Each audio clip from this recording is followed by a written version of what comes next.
เป็นการแก้ไขปัญหาการขาดแคลนและการเน้งติ้งของราคาน้ำมันได้ออกคำสั่งฉบับเลขที่40ของนายกว่าโดยการเพิ่มทวีแก้ไขผลกระทบจากราคาน้ำมันเสือไฟโดยได้ปฏิบัตินโยบายอุดหนุนสังคมด้วยการลดอัตราก่อนสมใส่น้ำมันเสือไฟเป็นจำนวนเงิน 1,935 ตื้อกีบและกองทุนน้ำมัน493 ตื้อกีบพร้อมนั้นก็ได้ดัดสมเงินตราต่างประเทศให้แก่การนำเข้าน้ำมันเสือไฟได้414 ล้านดอลลาร์สหรัฐเพื่อจัดซื้อน้ำมันให้เป็นปกติหับประกันการสนองน้ำมันให้สังคมและสำรองฉุกเฉินซึ่งเมื่อหอดปัจจุบันการสนองน้ำมันให้แก่สังคมแม้นอยู่ในเกณฑ์ปกติและราคาน้ำมันเสือไฟก็คอยลดลงเทอละกาวพร้อมกันนั้นยังได้ปฏิบัติมาตรการฉุกเฉิน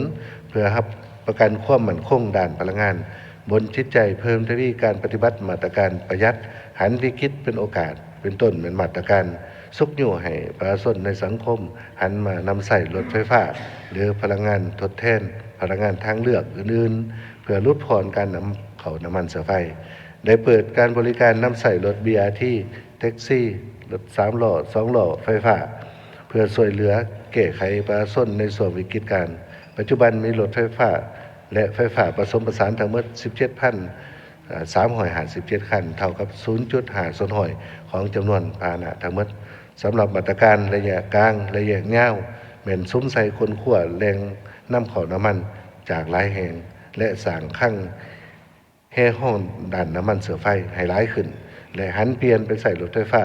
และพลังงานทางเลือกให้แข็งแรงกว่าเก่า2.7เป็นด้านการค้ากับต่างประเทศ